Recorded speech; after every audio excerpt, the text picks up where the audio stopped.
आपने अपने जीवन में बहुत सारे डिसीजंस लिए होंगे और बहुत बार ऐसा हुआ होगा कि आपने बहुत अच्छा डिसीजन लिया होगा, आपको बहुत गर्व रहा होगा कि मैंने इतना अच्छा डिसीजन लिया।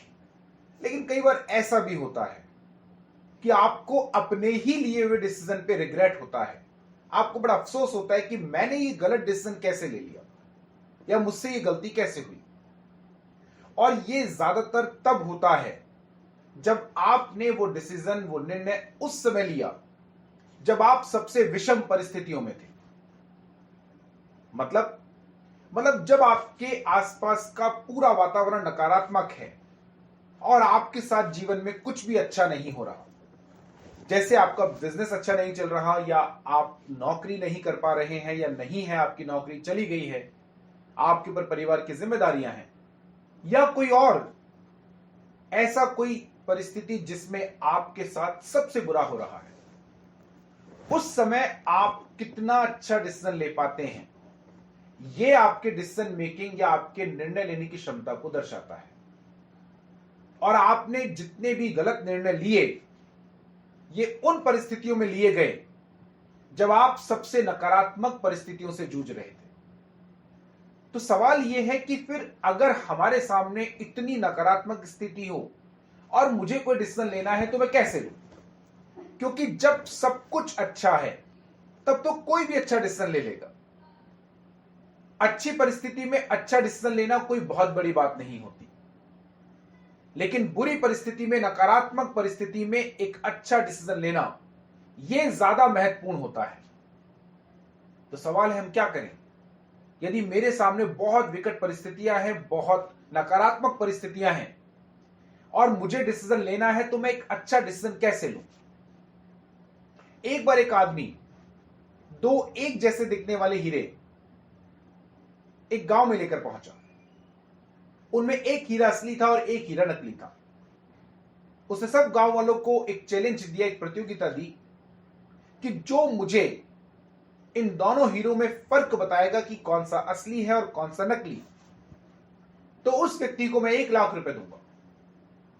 लोगों ने सोचा तो बड़ा आसान सा काम है, लेकिन उसने कहा एक शर्त है, आप इसे छू तो सकते हैं, देख भी सकते हैं, लेकिन इसकी परख नहीं कर सकते, आप इसकी जांच परख नहीं कर सकते।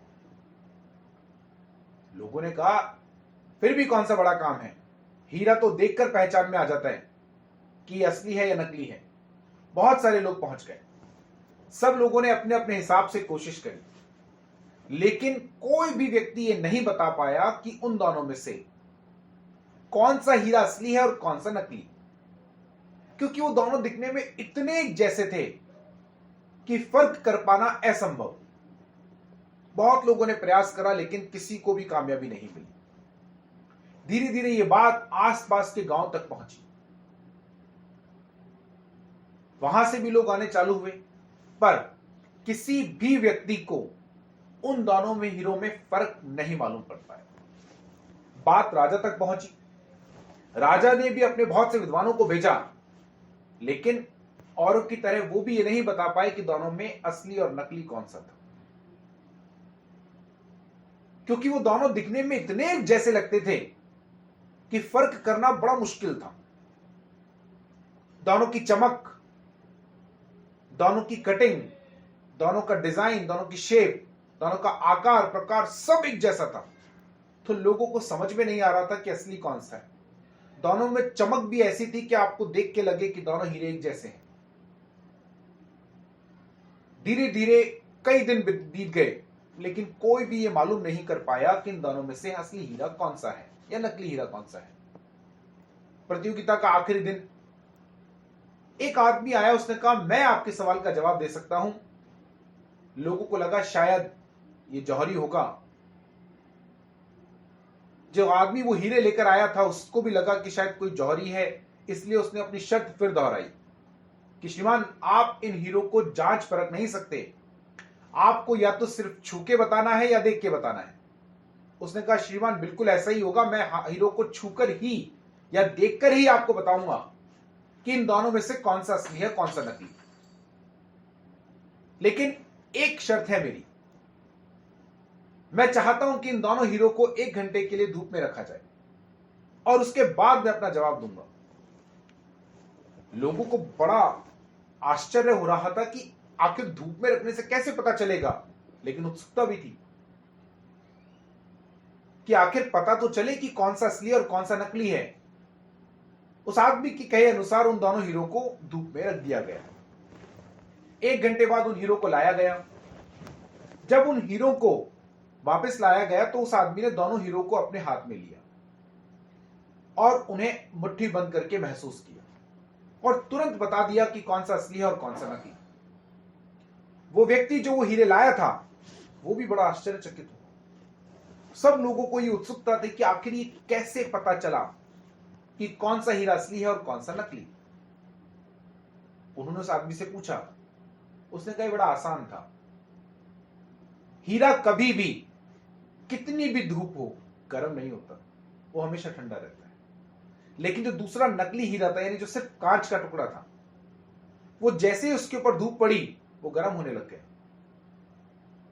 आपको उस हीरे की तरह बनना है जो कितनी भी विषम परिस्थितियां क्यों ना हो, लेकिन अपने दिमाग को शांत रखता है।